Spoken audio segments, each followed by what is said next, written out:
Hey guys, welcome back to my channel. My name is Ray. I'm a detransitioned male, and today I'm going to be talking about trans women in female sports. So if you haven't seen the news, there is a House Oversight Subcommittee right now on the Biden administration's proposed rule changes to Title IX to redefine the definition of sexual discrimination to include gender identity, which obviously would have an impact on whether or not it is allowed for trans women to compete in female sports under the Title IX rules. And, you know, the big controversy, the NCAA swimmer Riley Gaines, who has been a opponent of the inclusion of trans women in female sports, gave a pretty powerful testimony, and that's caused a lot of controversy. So today I'm going to dive in. Probably going to get canceled for this, but whatever. I need to speak the truth, and I'm going to state the facts as I understand them. So I want to start off with this article from the National Women's Law Center, who I also think gave testimony at this subcommittee. So, and then recently, yesterday, they posted this article, you know, once and for all, this is why we support trans women and girls in sport. So they're going to debunk once and for all some of the biggest lies that we've been force-fed by fake feminist. Okay. So lie number one, trans women have an unfair advantage in sports.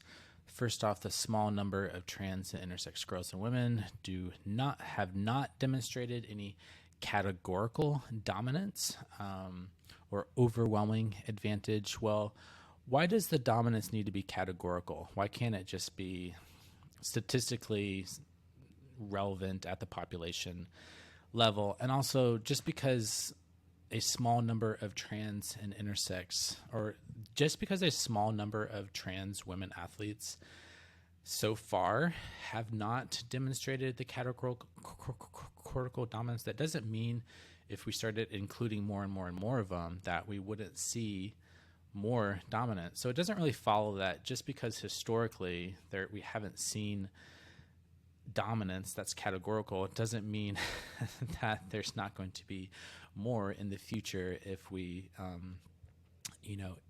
include more trans women. So that's just doesn't really logically follow. It could just be a historical coincidence, given the fact that a lot of trans women just sort of intuitively feel like they aren't going to participate because the controversy and stuff. So, but if we normalize this under the Title IX rule, then you're going to see more and more. In which case, so you can't infer the future from the past on this respect.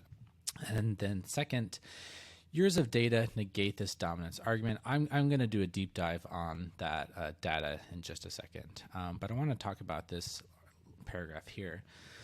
The notion that all trans girls have an overall competitive advantage implies that every single cisgender woman is physically inferior. Well, that doesn't necessarily follow at all. That's not logical because, there could be a cisgender man who, has a physical disability. And so, there's going to be plenty of cisgender women who are physically superior to that disabled cisgender man. So this idea that, every single cisgender woman is physically inferior, that doesn't really follow. It's about population averages. It's not about every single cisgender woman. Furthermore, it says it feeds sexist stereotypes and pits women against women. Well, this idea about sexist stereotypes, it just doesn't make sense. When you say, saying that transgender women have inherent physical advantages in sports compared to cisgender women, that's not a sexist stereotype. That's just a statement of fact because trans women are male. And it is not sexist to say that males have an inherent physical advantage over females. That's just an objective statement of fact, particularly, if they've gone through male puberty. And we can get into, discussions about, well, what if the trans woman never went through male puberty because they went on puberty blockers? Well, that's sort of beside the point because the vast majority of trans women competing in sports, if not most or all of them, have gone through male puberty. So that's kind of beside the point. But nevertheless, this idea that it's sexist to make statements of fact about male and female sex differences, like that just doesn't logically follow. Like a sexist statement would be like, women make terrible doctors because they're irrational or something, or women shouldn't be president or something like this. Like that is a sexist statement. But making a statement of fact about the scientific differences between males and females, that's not a stereotype. Like facts aren't stereotypes. Stereotypes are taking those physical differences and then putting on like a value judgment on them. So this idea that physical inferiority has anything to do with sexist stereotypes, I mean, like it's not about physical inferiority. It's about like sexism is about moral inferiority, saying that, well, a woman is physically weaker, so therefore she's not valued as much in society. Like males being stronger doesn't mean males are better morally or socially. It's just a statement of fact. So this argument just doesn't really make any sense. But now let me get into this years of data negating this dominance argument. So if you click on this link, it's going to take you to this literature review here, which was the Transgender Women Athletes in Elite Sport, a scientific review. It was conducted by E-Alliance, and looking at peer-reviewed articles. Research finding in this biomedical area are inconclusive. So yeah, that is one thing to know. They already admit that this data is inconclusive. But to me, if you read through this, like it's pretty obvious, like they had a conclusion in mind, and then they did anything they could do to support that conclusion. And the conclusion that they wanted to support was that trans women don't have a unfair physical advantage. But there are so many problems with this study. So biological data are severely limited, often methodologically flawed. Most studies do not adequately adjust for factors such as height or lean body mass. Yeah, that's kind of their point, is that all these studies showing that, trans women have inherent advantages, they're not controlling for height. Well, I don't know if you've noticed, but in swimming that they don't have height divisions. So if you have more muscle mass as a result of your height because you've gone through male puberty, that's going to give you more muscles, a more physical advantage, because like unless you're proposing that we divide up all the sports divisions and leagues based on height so that 5-foot swimmers compete against 5-foot swimmers, like this argument that, oh, well, you're not adjusting for height, that doesn't make sense because sports also don't adjust for height either. So if male puberty gives you a height advantage and then that height advantage correlates with more muscle mass, then that's still going to give you a physical advantage in sport. So they're talking about these studies, and they're saying, they had poor sample sizes, imperfect measurement techniques, et cetera.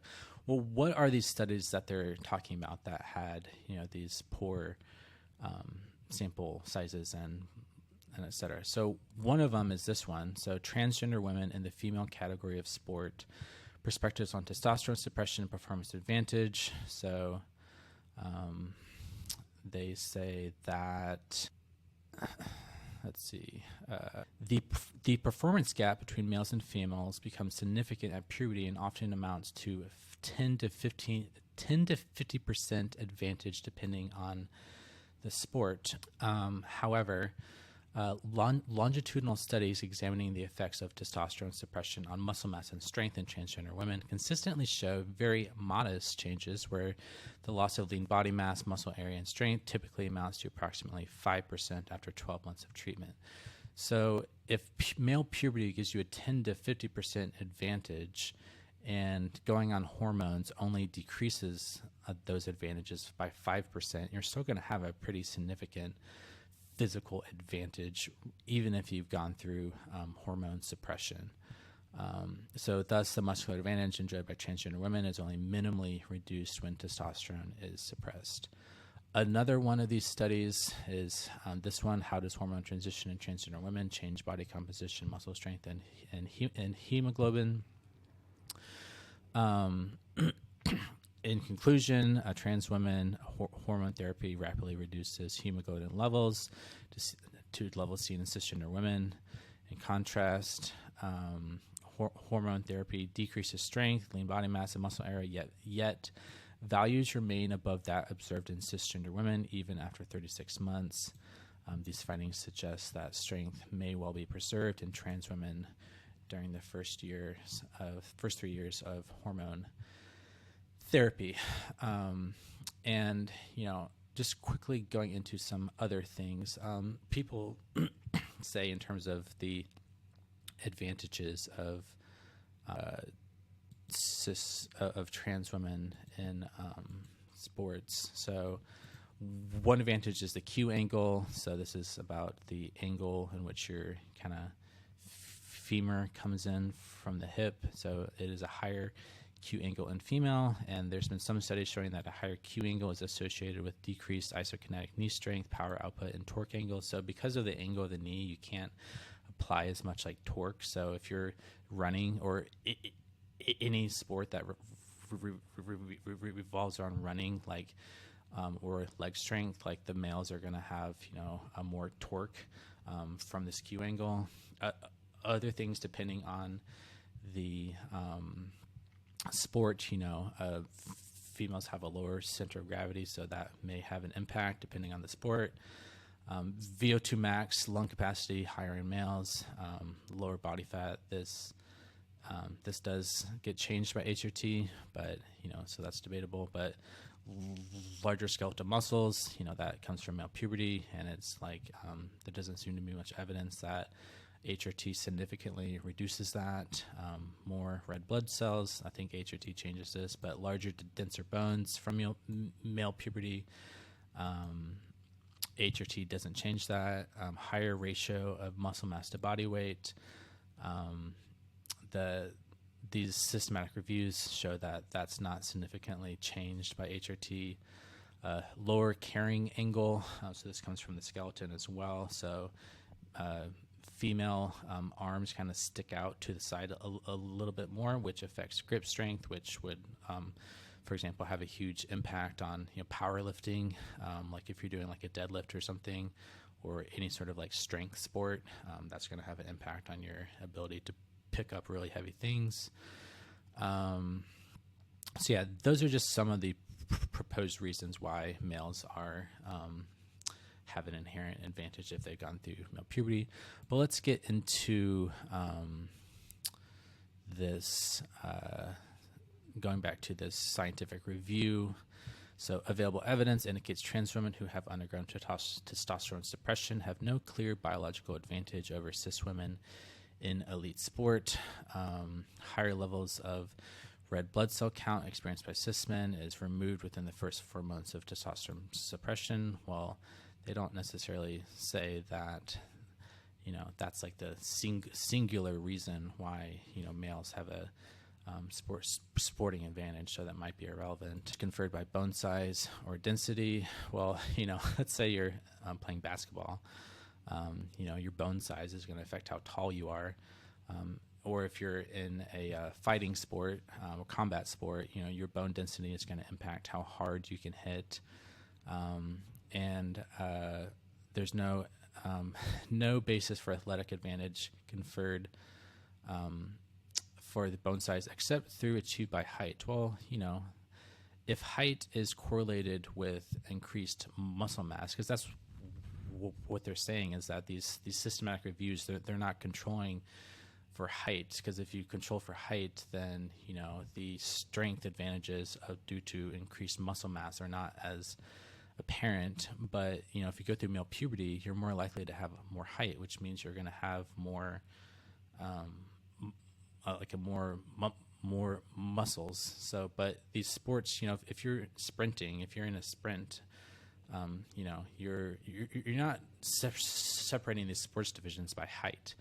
So if height correlates with increased muscle mass, longer legs, Usain Bolt is, the fastest sprinter ever. He's very tall. Well, that being tall has more, he's more muscular advantage. So this idea that, if we control for height, then all these differences go away. Well, sports don't control for height, except for, maybe some sports control for that. But, so that's kind of like a non sequitur. So on average, trans women who are pre-testosterone suppression still have lower lean body mass. Cis males, that doesn't necessarily mean that is comparable to females either. So that's kind of like beside the point. Non-athletic trans women experience significant reduction. Well, significant is just statistical significant. It doesn't mean it's significant to the point of bringing you within the female range. Strength loss within 12 months. This 12 months threshold is arbitrary. Well, I think the 12 months is like a lot of like the Olympic committees, define sports inclusion based on like 12 months of like hormones or something like that. So I think it is pretty significant. Actually, it's not arbitrary.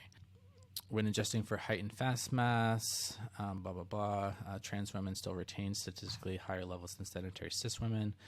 However, this difference is well within the normal distribution for cis women. Well, what does it mean to be well within the normal distribution? Like if the normal distribution, like let's say trans women are in the 95th percentile, that's still technically within the normal distribution. It's just like at the extreme end. So it's just saying it's within the normal distribution doesn't really mean anything, because if you're in the 95th percentile, you're in the normal distribution, but you're going to have a significant advantage because this is all about population averages.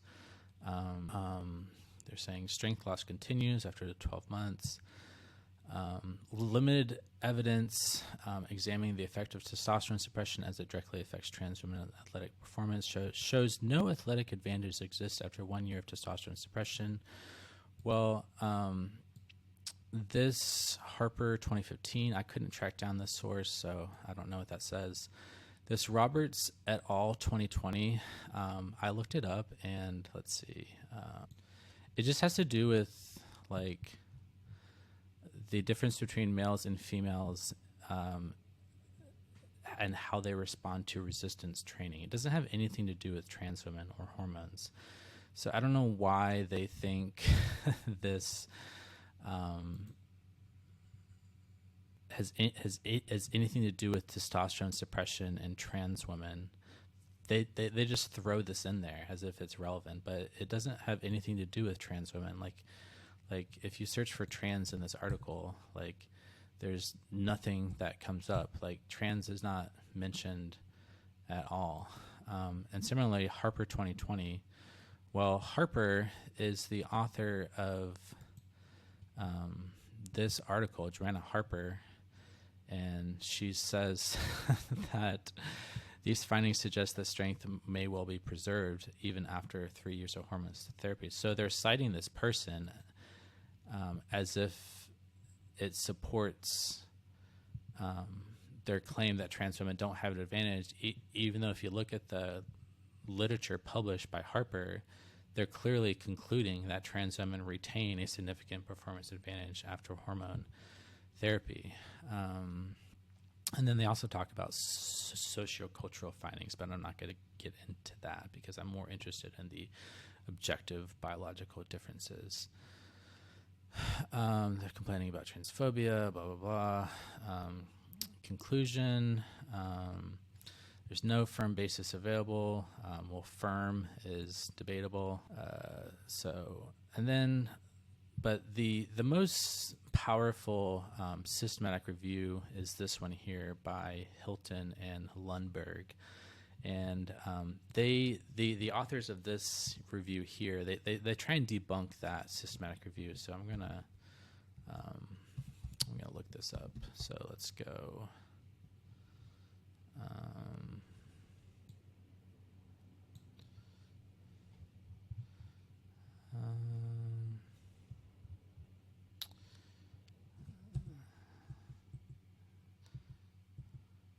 Okay, so here they're talking about this review here, and they're trying to debunk it, saying that it is not a good review.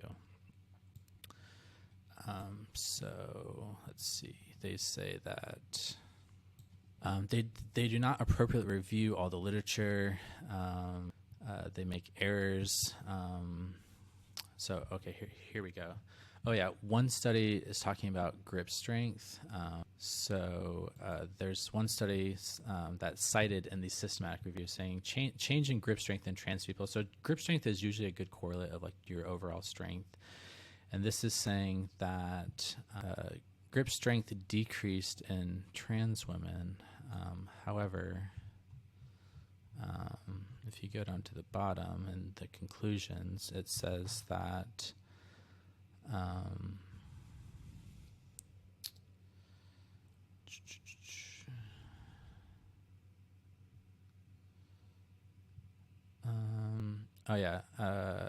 after 12 months, the median grip strength of trans women still falls into the 95th percentile of age-matched females. So even after 12 months of hormone, the grip strength is still in the 95th percentile, which would, technically that's in the normal distribution, but that is still a significant advantage. However, they're saying in their critique of this study, the authors state that grip strength provides an excellent proxy for general strength. However, this is incorrect. Grip strength is largely correlated with hand size rather than strength due to the gripping testing device being easier fit into the hand. Well, guess who has larger hands due to male puberty? So that doesn't mean anything. If you have higher grip strength because you have larger hands and male puberty gives you larger hands, then trans women are still going to have more grip strength because they have larger hands due to going through male puberty. So that doesn't really say anything. And also, if you just know anything about powerlifting, grip strength is a huge determinant factor in how much you can deadlift because you have to hold on to the bar. And, males who have gone through puberty have a significant, huge advantage in the deadlift compared to females. And grip strength is definitely part of that. So it's not just the size of the gripping testing device. That's crazy. It's, it's actual physical strength. And for this one, the reference group employed compares average cis women to cis women without an adjustment for height or weight. This would be significant since cis men as a population are taller than cis women. Well, but this is really males as a population are taller than females. Well, trans women are male, so as a population, trans women are going to be taller than cis women. So, and we don't, if you're swimming, you don't divide it by height. So this idea that, if you control for height, then it's all equal. Well, sports don't divide by height, or most of them don't, at least. So, if height confers an advantage and male puberty gives you a height advantage, then trans women are going to have an advantage because they've gone through male puberty. So this logic of if we control for height, then all this goes away. That's just illogical because the whole point is that trans women have these advantages because they've gone through male puberty, and male puberty is what gives you the height advantage. So let's see. Authors had a study whereby testosterone suppressed. This is just that one study showing about resistance training, but they don't study trans women, so I don't really feel like this is that relevant. They claim that the 12 months hormone suppression is determined by the IOC is insufficient by using data where hormone suppression was present for less than 2 months. Well, that grip strength study was 36 months. So I don't know what they're talking about there. And then the Q angle thing, as I mentioned about the angle of your bones or some other skeletal advantages. They say that does not have any benefit for athletic abilities such as moving or jumping, gait differences, lift ability, risk injury, are not meaningful as a result of acute angle. Well, and then they cite a bunch of studies, showing this, but it's just so dishonest. So, for example, they cite the study Sigurd and Powers. The authors state is leading to increased injury in athletics, but the original paper states no differences in kinematics were found. Well, let's actually look that up. So here we go. So this is the thing, and the authors of that review critiquing say findings: no differences in kinematics were found. It's like they found that sentence and then just like stopped reading. But if you look at the interpretation, they say that these differences between males and females are suggestive of an at-risk pattern. So they are finding, like they're saying there's an at-risk pattern. So I don't really understand like what this conclusion of saying like, oh well, they just cite no differences in kinematics were found, but they don't really go on. And then furthermore, some of these other studies like liftability, or this big one, Bruton and Adams 2013. Let's find that one. So this is really about patterns of movement, but they didn't actually study like strength and athletic performance. They're more about like patterns of movement. But if you like just search for strength, like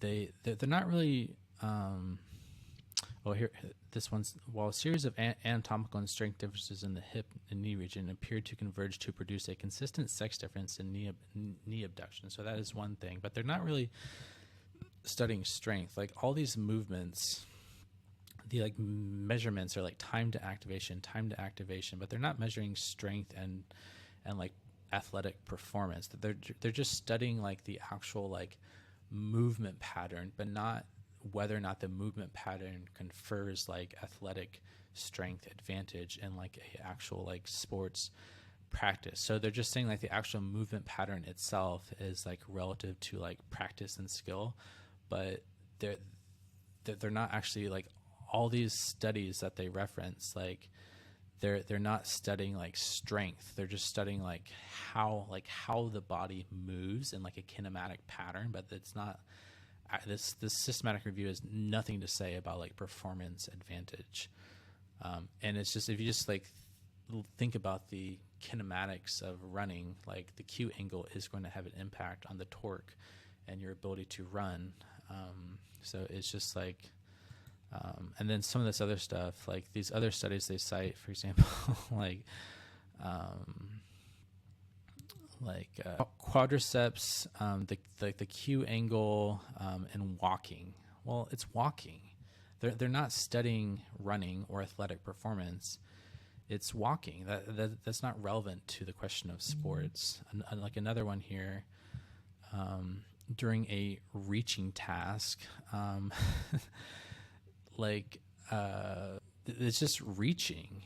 Like it's just like that is not a athletic. They're not measuring their performance on like an athletic task. This is just like a reaching task. And also, they do say there are dramatic differences between spine hip ratios. So this idea that like, oh well, I just don't know what a reaching task has to do with like sports. Like another one here,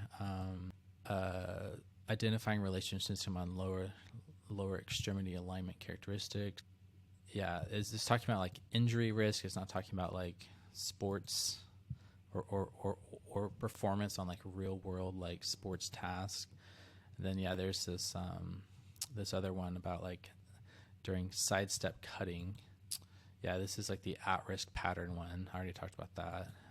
Like another one, they cite the sex differences in landing. Like if you jump off something and you land, they're saying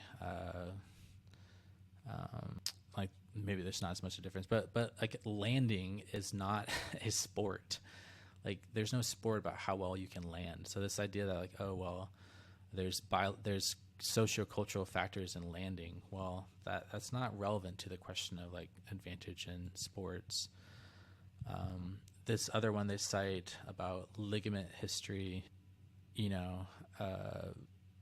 that's just about injury. That's not about like sports advantage. So all these studies they're citing just don't really say anything. So the fact that they're trying to like be all scientific here and like as if this is like a legitimate critique of the systematic review.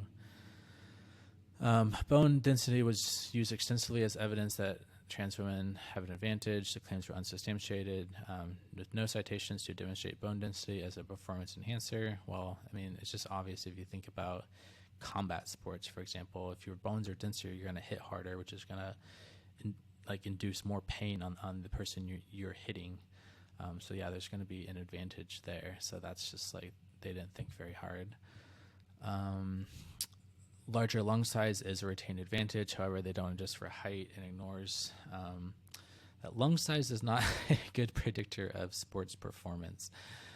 That's so crazy to me. Like, if you know anything about endurance sports, like that like your VO2 max, like your lung capacity, basically, like that has a huge impact on like your ability to run a marathon or whatever, or like cardiovascular conditioning, your cardio performance, your endurance performance is like definitely impacted by your lung size, your VO2 max. Like that's just like basic sports science. So this idea that that's lung size is not a good predictor for sports performance.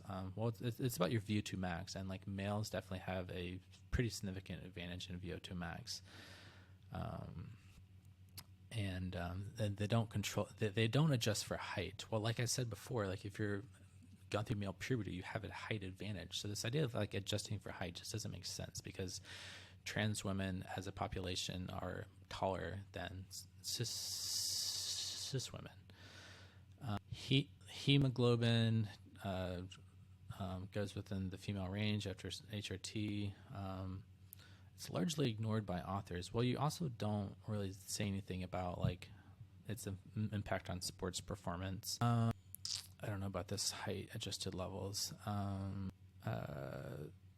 Exclude female reference values.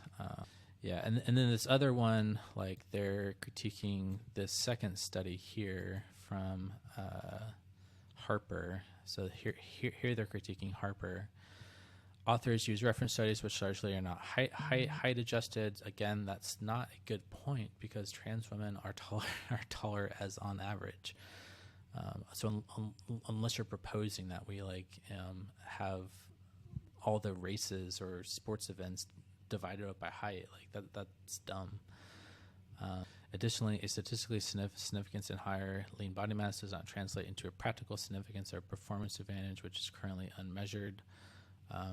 You don't have to be a genius in extrapolation to understand that like males have a inherent physical advantage compared to females if they've gone through puberty. And then they cite this like hand grip thing.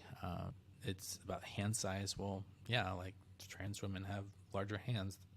They're going to be stronger. So this idea that like cis women are comparable to males and grip strength, because if like only you like they had bigger hands, they'd be just as strong.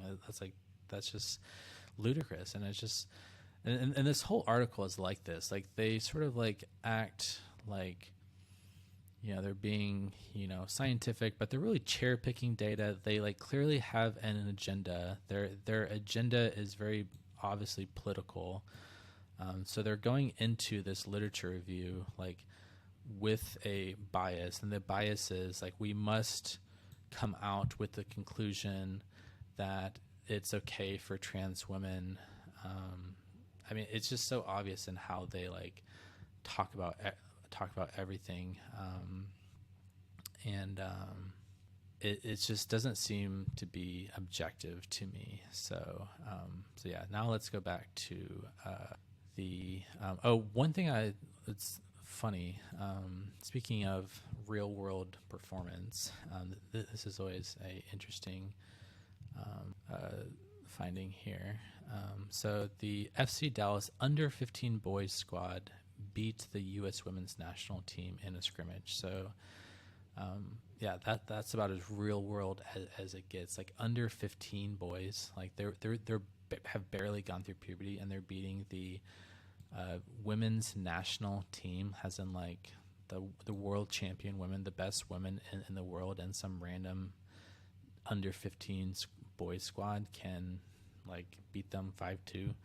And it's like, oh yeah, the women weren't trying very hard. Well, that's like not really true.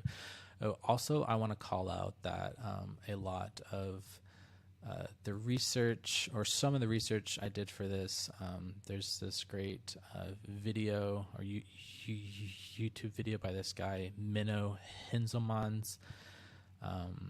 So the science of why is not very, the grammar here is bad, but it is a good video. So some of the research I did for this video was based on this video, so go check that out. I just wanted to cite that. But yeah, and going back to this article here, they're saying like class and money are also responsible for competitive advantages. So what? Like that doesn't justify males competing in female sports.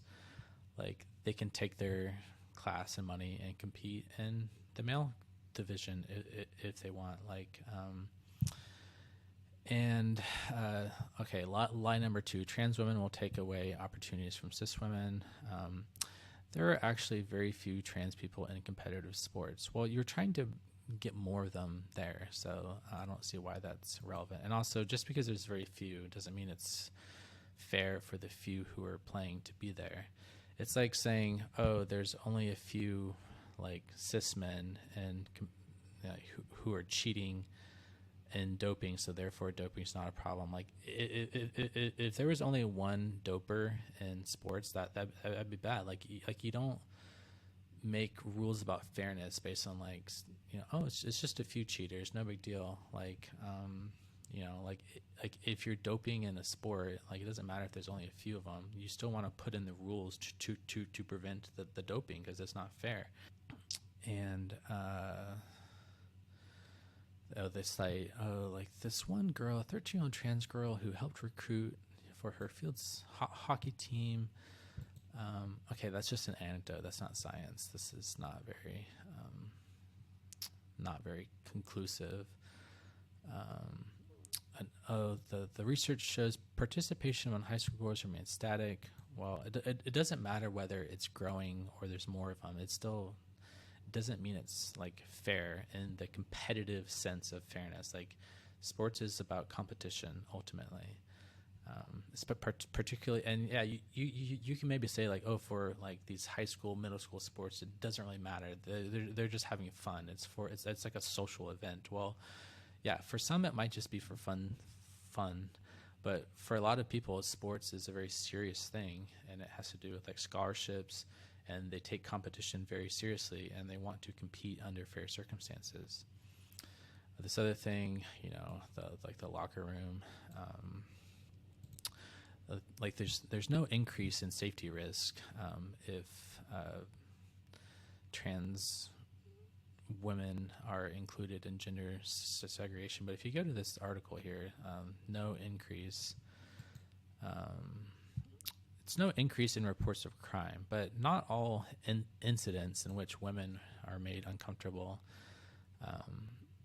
are reported as crimes. So, for example, the Riley Gaines, who famously lost the 5th place spot in the NCAA tournament to transgender swimmer Leah Thomas.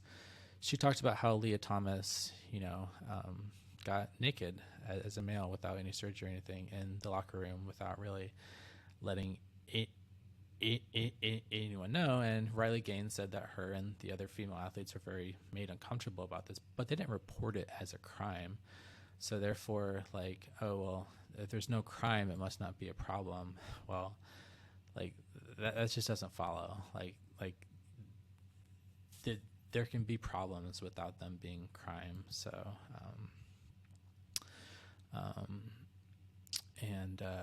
excluding trans athletes protects women and girls, races the fact that trans women are girls. Well, that's just that's like a metaphysical claim. That's like philosophy. That's not about like the objective science of like males versus females, because even if metaphysically trans women and girls are like women and girls on some metaphysical sense, like it doesn't negate the reality of their biological differences, because it's not like, oh, well, trans women are girls. Well, that doesn't mean they're the same as cis women or cis girls. Like they're male, they're born male, and most of them went through male puberty, and therefore they retain advantages, which is what this whole thing is about. It's not about like denying their identity. It's about like whether or not it's fair based on their intrinsic characteristics of having gone through male puberty to compete in sports. So this idea of like, oh, it's transphobic because you're denying their womanhood. Well, you can acknowledge their womanhood and still say like, hey, you shouldn't compete in sports, but I'm still going to, refer to you as a woman and use she, her pronouns and stuff. Like none of that has to do with like sports. Like sports is like a different issue. So yeah, okay. Well, that's probably long enough for this video. I'm probably going to get canceled for this video, but I wanted to speak my truth. So yeah, thanks for watching. Take care. Bye.